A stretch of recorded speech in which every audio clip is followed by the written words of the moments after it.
तेजस्विनावधीतमस्तु मा विद्विषावहै।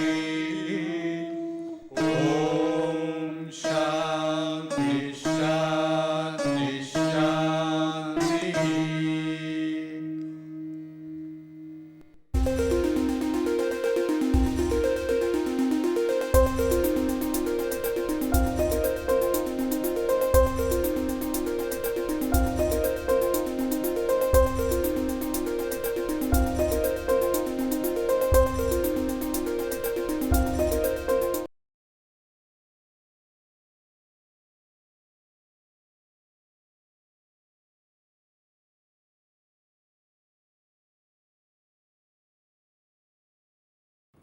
Good morning.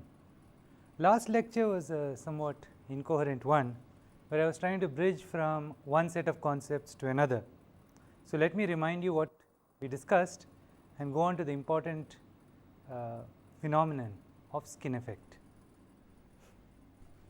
We had started with the Poynting theorem. So, we had surface integral E cross H dot ds was equal to the various circuit losses or gains, namely H dot del B del T plus E dot del D del T plus J dot E with a minus sign. And as I have been saying for the last two lectures, this is circuit theory, this is waves. So, last lecture I looked at how a wave could interact with a circuit. So, what I gave as an example was, you have your wave, the electric field, the magnetic field, let us say this is x, this is y, so x cross y is z. And this wave, we do not know how it got created, but we are going to see it see how it is going to get destroyed. So, I said it meets with a plate, and this plate initially I said sigma is very, very high, tending to infinity. When sigma tends to infinity, I must have electric field 0 inside the material. So, E goes to 0, which meant that E x at, let us call this point z equals 0, at z equals 0 plus, meaning just after I enter the material, must be 0. But at z equals 0 minus, just outside the plate, I have a wave, and the wave definitely has non-zero electric field. So, how can we do that? Well, I gave you the construction, namely you can have a second wave which satisfies the same equations, which is of this type, the electric field up, magnetic field the other way, in which case E cross H goes along minus Z. This does not actually help us, but it tells us that you can have two waves, the forward wave and the backward wave. So, I am going to use this idea, and I am going to try and achieve E equals 0 at the plate, namely I will take an electric field down, which will cancel the electric field up, and I want E cross H this way, which means I have my magnetic field along the y direction. So, E is along minus x, H is along y, whereas for this E is along plus x, H is along plus y. So, the electric fields cancel, magnetic fields add. Now, we will come back to what this field looks like away from the plate in a very short while, but let us look at the condition I would require at the plate itself. At the plate, my total wave electric field is along the x direction, it is some E naught, and I am going to assume a sinusoidal wave. So, let us say sine of omega t minus k z. Omega is nothing but 2 pi f, and k is nothing but 2 pi over lambda. So, if you stick those in, you find that this is nothing but k times z minus c t. And you have a second wave plus an E1 sin omega t plus kz, which is k times z plus c t. So, this is actually minus k because there is a minus sign. So, you can see that the same wave solutions have come out, z plus c t and z minus c t, but I have made it so that at z equals 0 I have only a function of time. Now, what happens at the plate?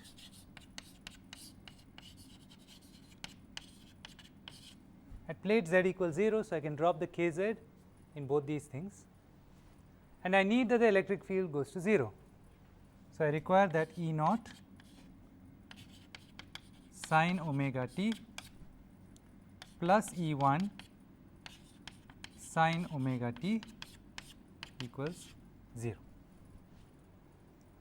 Obviously, it can only happen if E1 is equal to minus E naught. So, that is exactly what I have shown here. I have a reflected electric field, a reflected wave, a wave going in the backward direction, whose amplitude is exactly equal to the original wave, but in the opposite direction. That is what the minus sign means. So, if this is along plus x, this is along minus x. This phenomenon where all the energy comes and bounces is called reflection.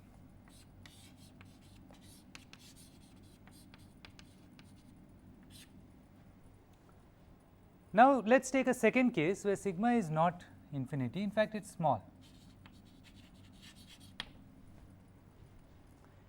And let us assume that we have epsilon naught and mu naught on the other side. That is, this is a metal whose electronic and magnetic properties, electric and magnetic properties are similar to vacuum, but which has a small conductivity. So, what is going to happen is that because sigma is small, I can have an electric field inside this metal, and I know that the electric field is continuous, and I know that the magnetic field is continuous except for a surface current. Now, because there is a small sigma, whatever electric field comes here can sustain only a small j, because sigma E is j. So, the amount of magnetic field that is just inside the plate and just outside the plate has to do with, this is the vacuum magnetic field, this is the magnetic field just inside the conductor. These two are related by the amount of current that is coming through this loop. But because J is limited to J y, rather is that right, J x is equal to sigma E x,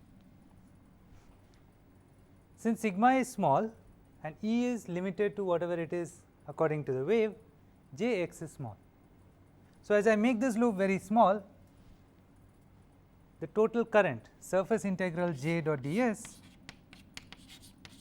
goes to 0, which means magnetic field is the same just inside the material as it is outside the material. So, I have both the electric field and the magnetic field are continuous. For small sigma, both E tangential and H tangential are continuous. What does that mean? It means that if I am now looking at it sideways, my electric field is pointing upwards, magnetic field is out of the board, it has arrived at this plate. I have that, let us say the electric field here is Ex1 Hy1, and inside the material it is Ex2 and Hy2. Continuity of the electric field means Ex1 equals Ex2. Continuity of the magnetic field implies Hy1 equals Hy2.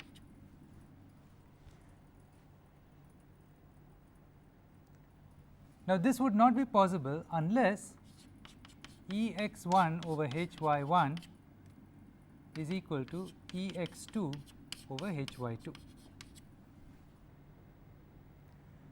Now, Ex1 and Hy1 are related.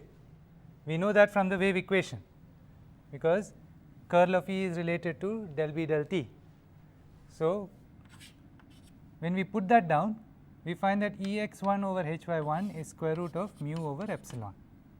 So, in this case it will be mu 1 over epsilon 1, in this case it is mu 2 over epsilon 2. But in our case, we have assumed that the electric and magnetic properties are the same in both sides, which means these two ratios are the same.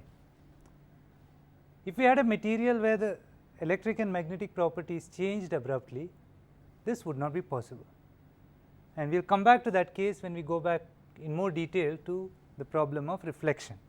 In that case, what happens is, not only do we have a wave coming in and getting into the material, we also have a wave reflecting. All right. So, we now know that the electric field and the magnetic field are the same on the other side of this interface. So, we know that the electric field here is E naught, the magnetic field here is H naught, derived from the wave equation. Now, what happens inside this material? We have to go back to the wave equation, and what we have is Faraday's law, curl of E is equal to minus del B del T, Ampere's law, curl of H equals J plus del D del T, and when we combine these two, and as I told you last time, we discard the charge density. We assume along with this that divergence of J is equal to 0. What that really is saying is, the wave is propagating in this direction to the right.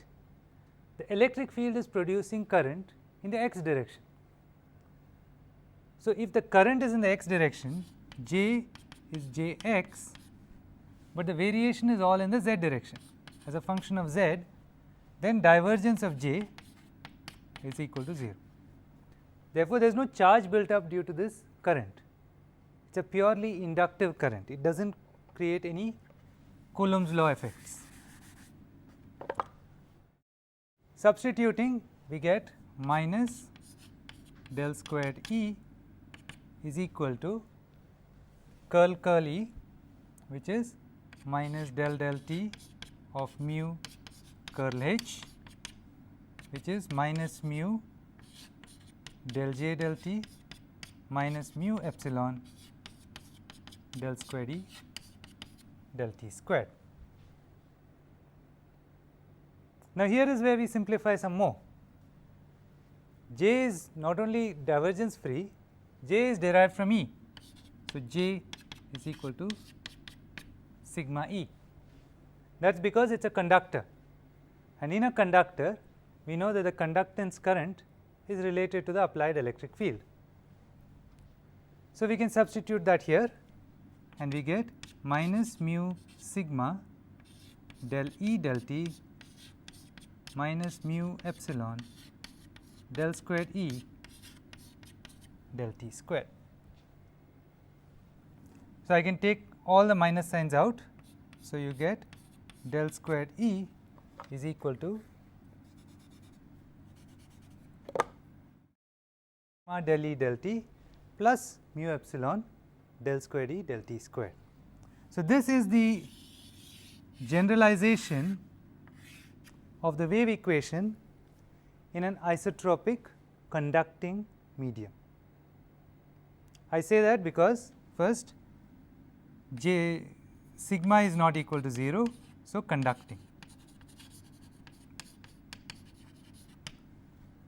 and I say isotropic because otherwise you get funny effects when you write down mu and epsilon, because inside a medium, if the properties of the medium are different in different directions, if it does not behave like vacuum, then you can have strange effects. And finally, we also pulled it out of the del del t, and we pulled the mu out of the curl of H. So, it is also homogeneous, isotropic and homogeneous. So, if you have all these conditions, this is the kind of wave equation you get. Now, what I am going to do is I am now going to look for a solution that looks exactly like what we already solved. I am going to guess that that same solution will work even here.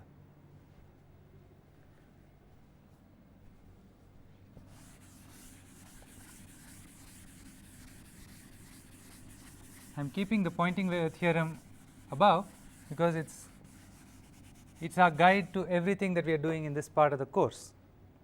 So, I am going to assume that the electric field is still x hat times E naught sin omega t minus k z.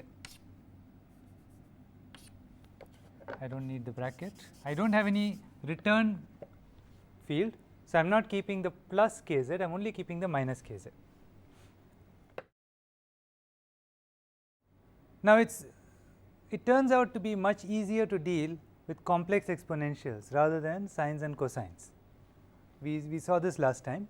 So, instead of talking about sine and cosine, I am going to work with phasors, e to the j omega t minus k z, and the real electric field is a real part of this. So, it will, or the imaginary part of this, since we want sine. Now, I will substitute that into that equation. So, del squared will give me minus k squared.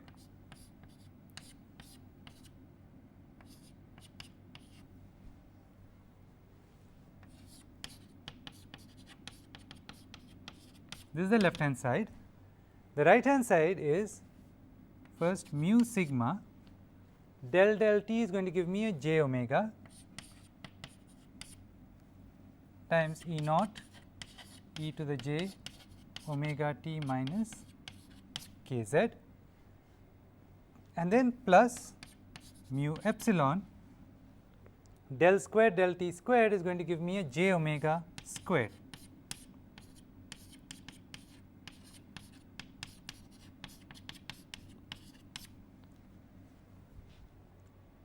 As you can see, the electric field and its space and time dependence are common to all the terms in the equation.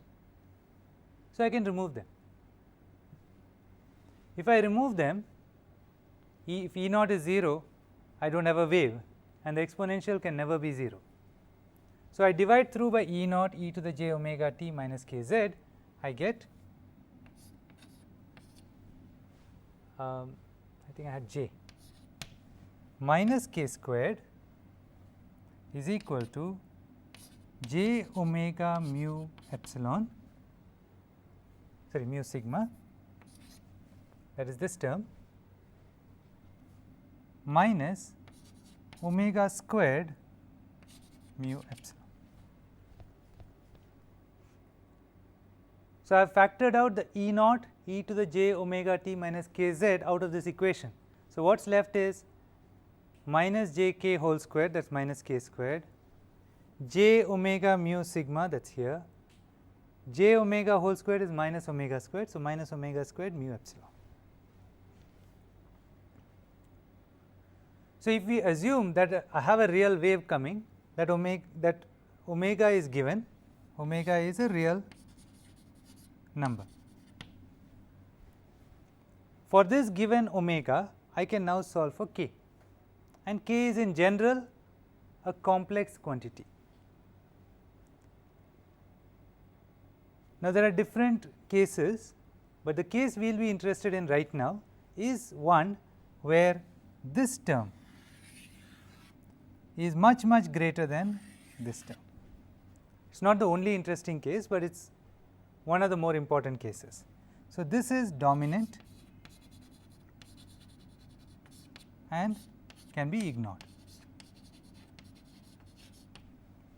It is good for decent conductors and very good conductors of electricity. If we instead were looking at a dielectric which is lossy, then it would be the reverse. The wave would be dominating again over the currents, but we are going to look at a case where the currents are dominating over the wave term. So, in that case we have a big simplification. We can write k squared is equal to minus j omega mu sigma. I hope I have all my terms correct.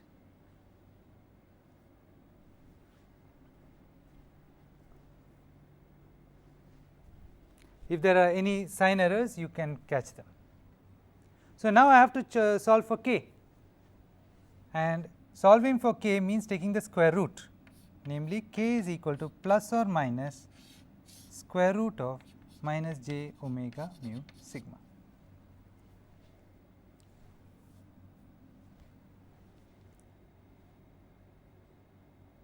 So, I now get an answer that gives me both a real and an imaginary part, because you can see that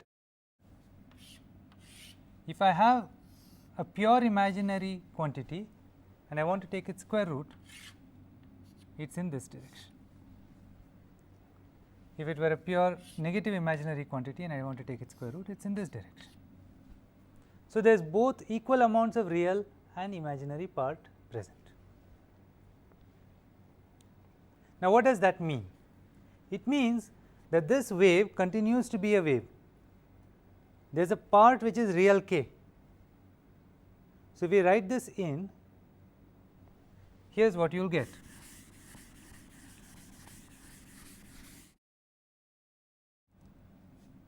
The electric field E, which is a function of z and t, is equal to E naught e to the j omega t minus k z, which can be written as E naught e to the power of j omega t minus k real z minus k imaginary times j z.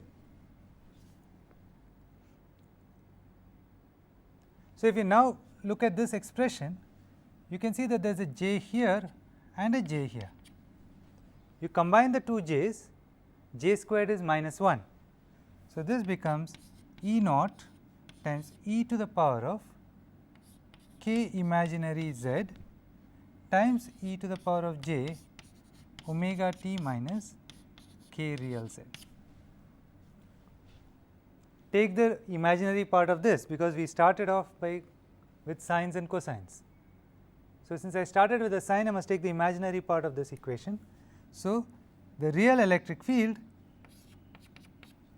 is, this is all x direction.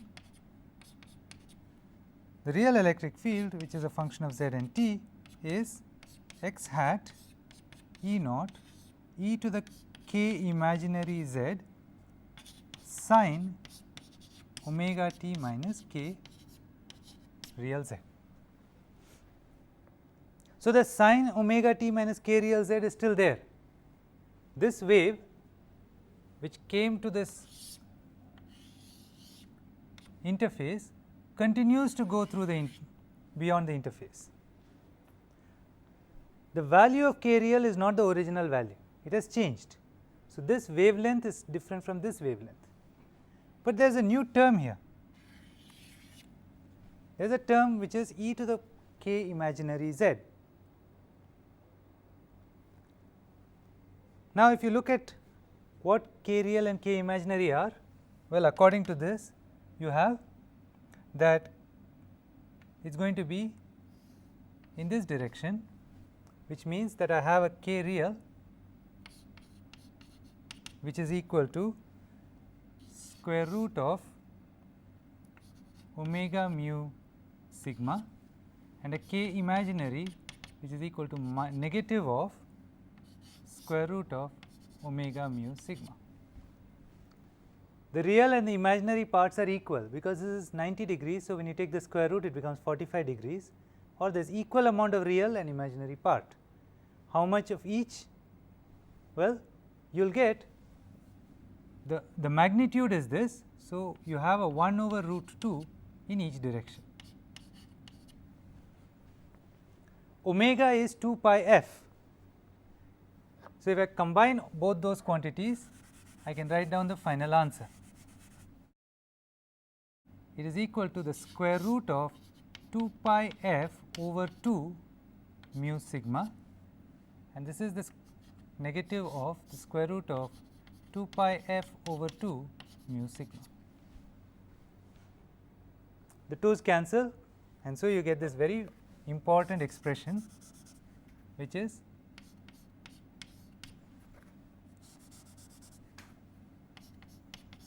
pi f mu sigma, the square root of. If you look at it here, this expression is saying exponential of minus z times square root of pi f mu sigma. So, it is a decaying function. E to the power of minus anything is a decaying function.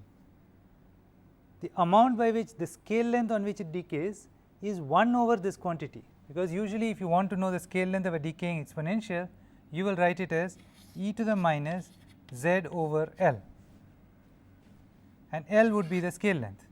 So, in that sense this L is 1 over square root of pi f mu sigma, and this L has a name, it is called the skin depth.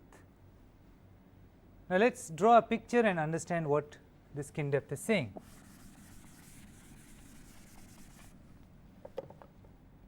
This is our solution, and what it is saying is I have a wave that reached the plate. Once it reached the plate, this wavelength in free space, this lambda was related to omega squared is equal to k squared c squared, or k squared over mu naught epsilon naught.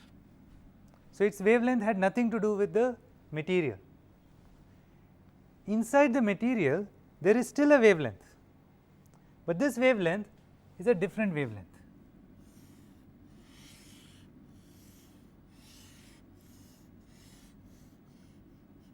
That is what it does. It has a very short wavelength comparatively speaking. Its wavelength in the material has to do with this k real, because k real is nothing but 2 pi over lambda.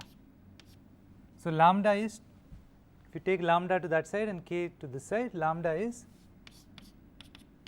2 pi over k real, which is 2 pi over square root of pi f mu sigma.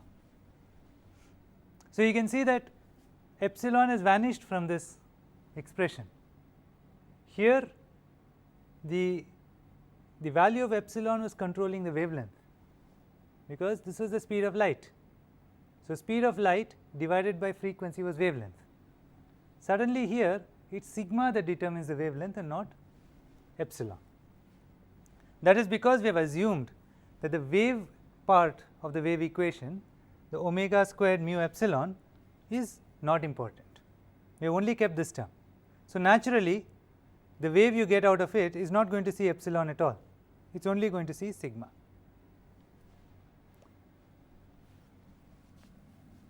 The wave also decays, and decays exponentially. That comes from the e to the k I z, and it decays on a length.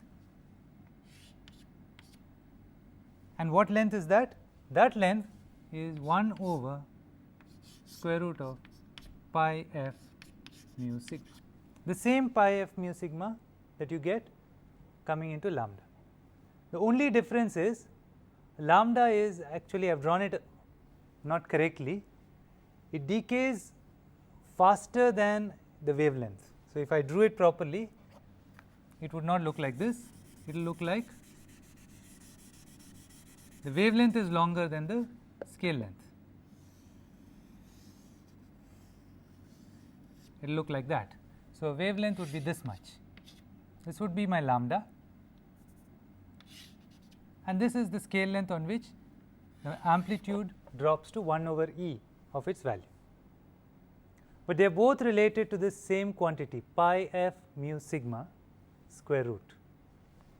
And so, it is this quantity which completely describes what is happening inside the material, and this is called delta, which is the name given for the skin depth.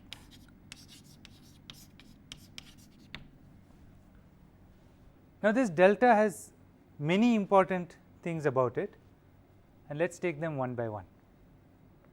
Probably the most important thing from our point of view is I have a wave of the form E cross H, that is transverse electric field, transverse magnetic field moving in the third direction.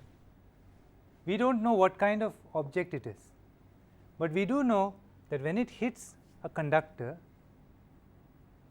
it loses its amplitude. So, what it means is if I take a surface of this type, I know that E cross H is always in the z direction. So, the sloping sides of the cylinder will not contribute. Out here the amplitude has gone down to 0 or gone down to a negligible value. So, this part does not contribute either. So, this entire E cross H term is purely due to this surface. So, the E cross H term for our case will become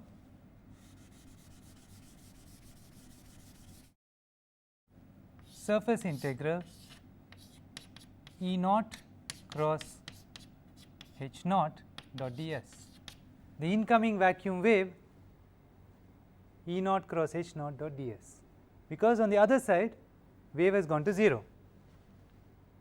This is some quantity, we can work out what it is. It is going to be E naught times sine omega t minus k z. This is along the x direction times cross H naught. We know that the function is the same type for H and E. So, it is again sine omega t minus k z x cross y. X cross y is z. So, we can pull the x cross and make it z hat dot ds. ds is in the z direction, but there is a minus sign because the energy is entering the cylinder, whereas E cross H dot ds is talking about leaving the cylinder. So, there is an overall minus sign. So, this is integrated over the area.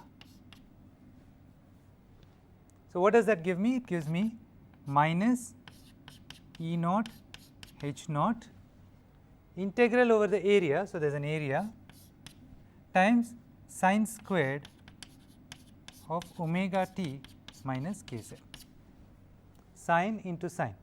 So, sine squared. If I average this sine squared, you know what you get, because that is just phasors. Let us plot sine squared. This is in time I am doing it because I fixed z. Z is wherever I have put the surface.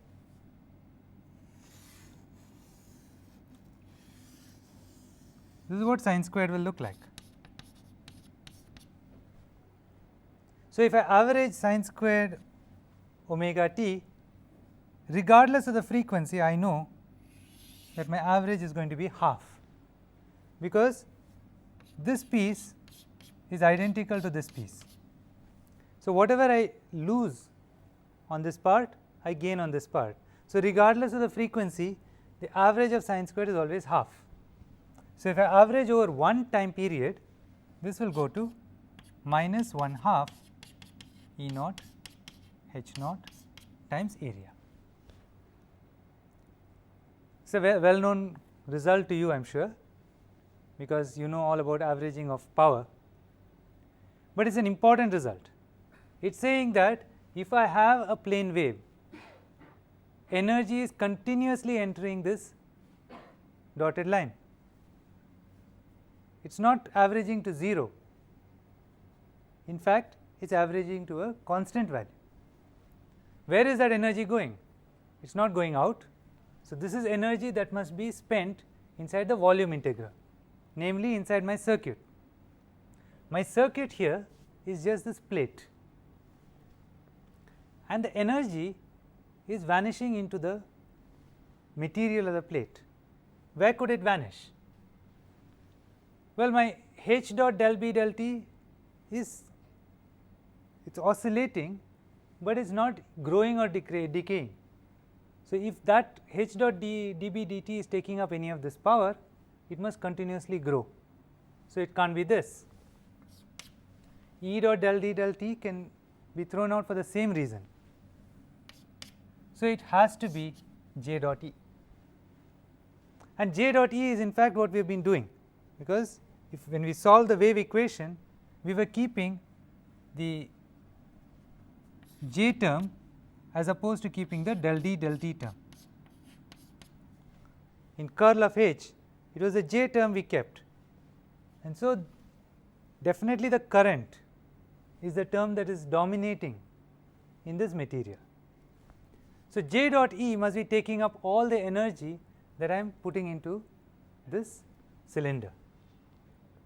So, it represents the fact that this type of solution we have been working on, the one dimensional wave equation solutions, carry energy, they deliver uniform power 1/2 E naught H naught, and integrated over area gives me a total amount of power I am giving, and that power is continuously dissipated inside this slab of metal. So, waves can interact with circuits, which means actually if you think about it, circuits can generate waves, because everything we have said we can reverse the phases and instead have J dot E be the source of a wave. So, if wave can decay in metal, a metal can also create a wave, both are possible. So, this is what tells us that it is possible to have broadcast systems. It is possible to have an antenna that radiates waves and an antenna that absorbs waves. So, that is the most important thing that comes out of skin depth. But there is another thing which is equally important from point of view of electrical engineering of circuits, and that has to do with how big is this number. This skin depth, we call it skin depth because it is some finite distance over which the wave is present. Now, if the wave is present over a finite region, it means this electric field is present over that region, and we know that J is nothing but sigma E, which means current is also present only over that region. Let us try and look at some of the numbers for different materials.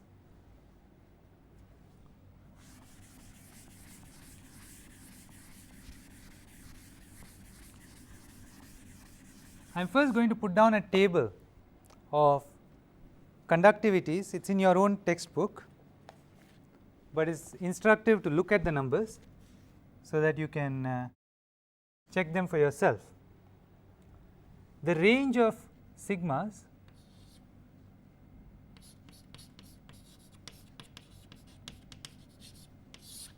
is quite large. Obviously, for vacuum it is 0. Now, let us look at something which is a total insulator, quartz. That is silicon dioxide basically. It is an excellent insulator. Its units are mho per meter, or these days they call it Siemens per meter. Conductivity is the inverse of resistivity. Resistance is in ohms, resistivity has a ohm meter in it, and conductivity will be mho per meter. Okay. So, what do we get for quartz? The number is 10 to the minus 17 Siemens per meter. If we come to something more reasonable, if we look at distilled water,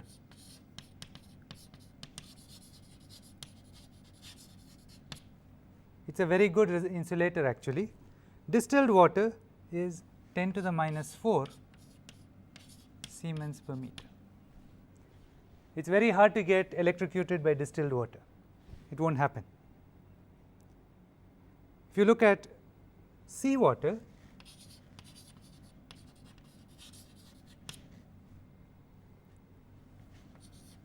(5 Siemens per meter),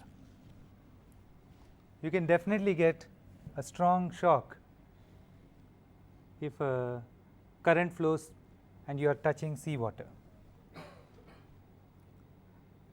Now, let us look at some of the more common conductors.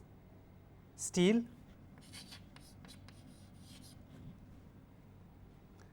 I am taking stainless steel here, it is around 0.1 into 10 to the 7 Siemens per meter. Iron, I suppose wrought iron, is 1.1 into 10 to the 7 Siemens per meter, or 1. If I take aluminum, it is a very good conductor, it is 3.8 into 10 to the 7 Siemens per meter. And silver is 6.2 into 10 to the 7 Siemens per meter. So, that is the range. On the one hand, you have excellent insulators that are 10 to the minus 17 Siemens per meter, and on the other end silver, which is 6.2 into 10 to the 7 Siemens per meter. So, that is a range of 10 to the 24 in conductivity. Now, this is a very important point, and it is a point made in your textbook, which is that if you look at magnetic materials and you ask what is the range by which magnetic permeability varies,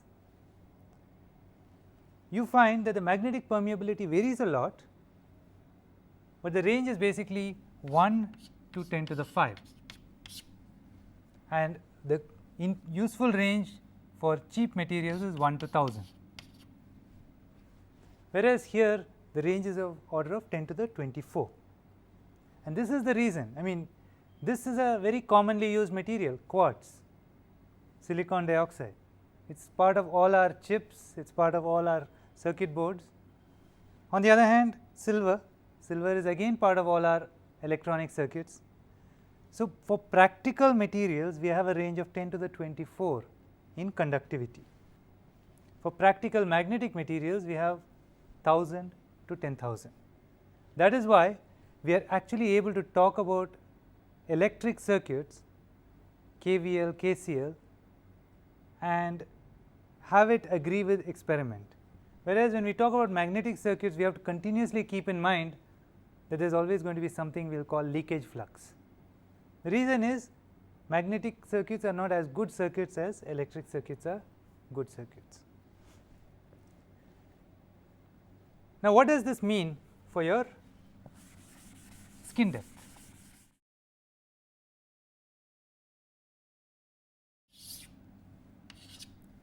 Skin depth is in meters. Now, you can easily work out the numbers, because for almost all these materials mu is mu naught. So, this is equal to 1 over square root of pi f mu sigma, where mu can be replaced by mu naught. It is true that for steel and iron that is not true, but otherwise mu is basically mu naught. So, when you work out these numbers, you have to choose a frequency. So, I will give you the formulas that are there in your textbook. There is no point calculating these things, you will not learn anything tremendously from them. So, for a frequency of, this is for seawater, at 1 megahertz, the skin depth that you come up with is 25 centimeters.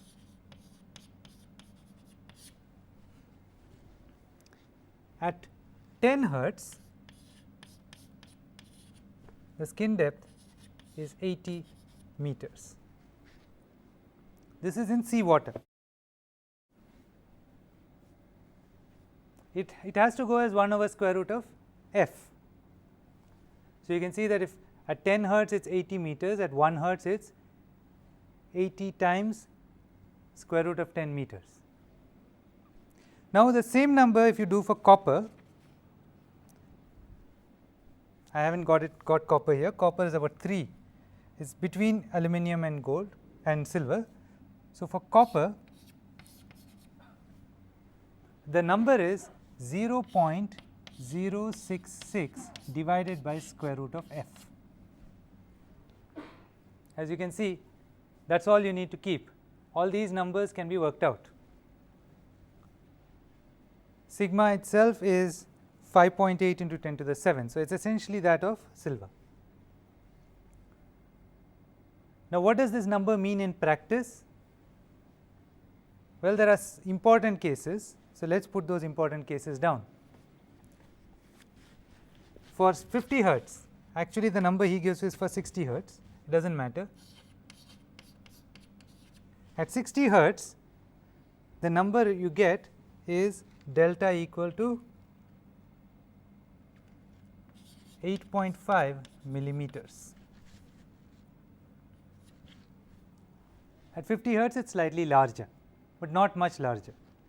So, the skin depth in copper at 60 hertz is less than 1 centimeter. At 1 megahertz, well, at 10 gigahertz is the number he is given.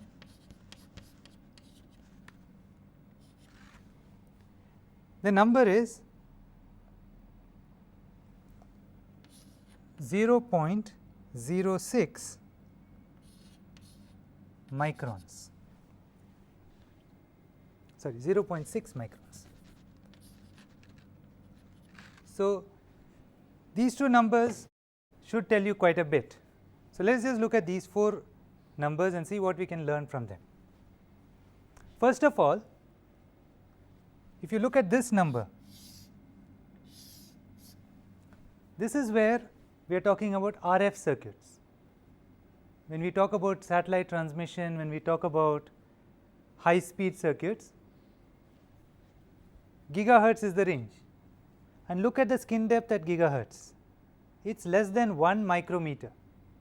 Since the skin depth is less than 1 micrometer, when you make a PCB for RF purposes, it is mainly a dielectric with somewhat high epsilon, on top of which you have coated silver or copper.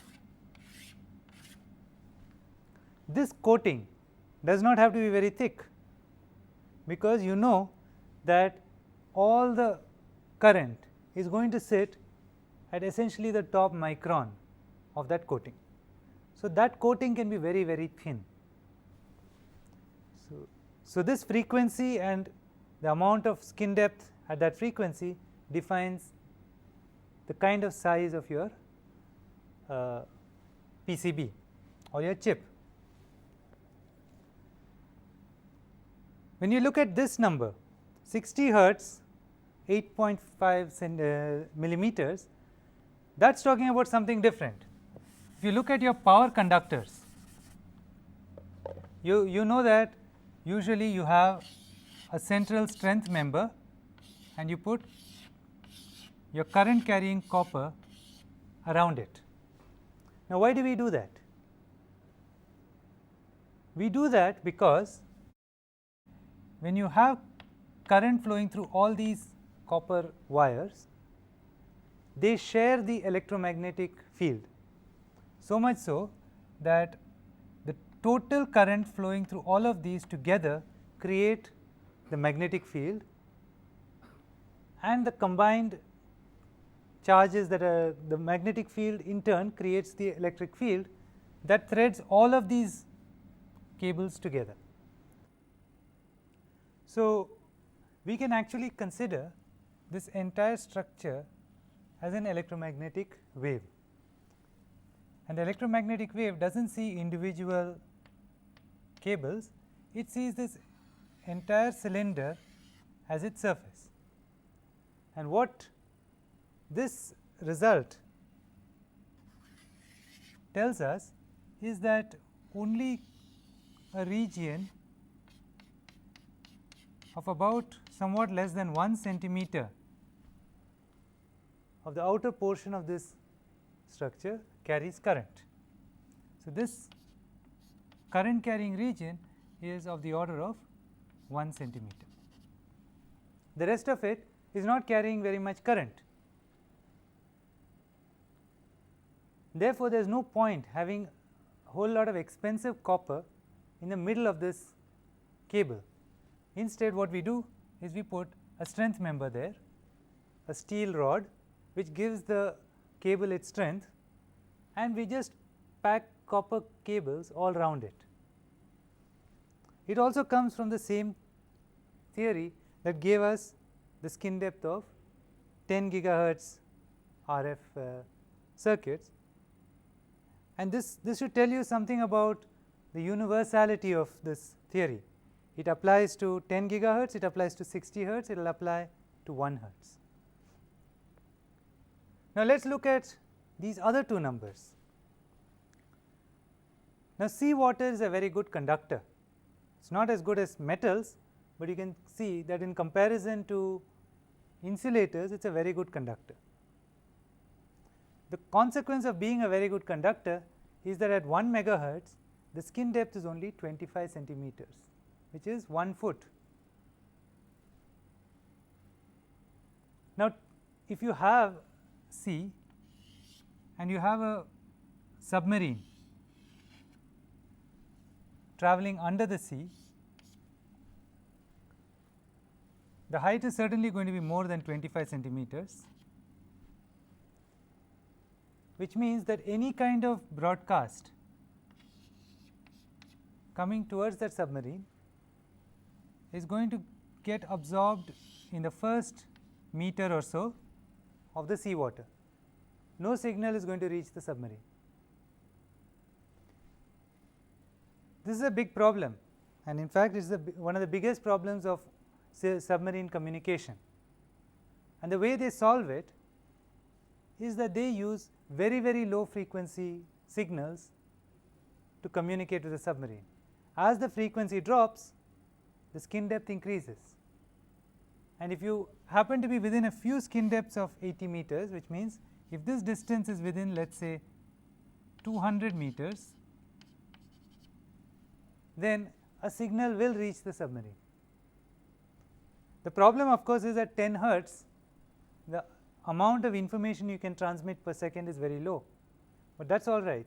Usually, if you need to communicate with a submarine, what you want to tell it is, listen to me, I have something important to tell you, and then the submarine comes close to the surface, and then you can use 1 megahertz transmission to give it the actual information. So, it is all of these concepts, whether it is wave propagation in the sea or wave propagation in copper, they are all talking about the same effect, namely that when a signal enters a material, it does not attenuate completely. Instead, it becomes partially transmitting and partially attenuating.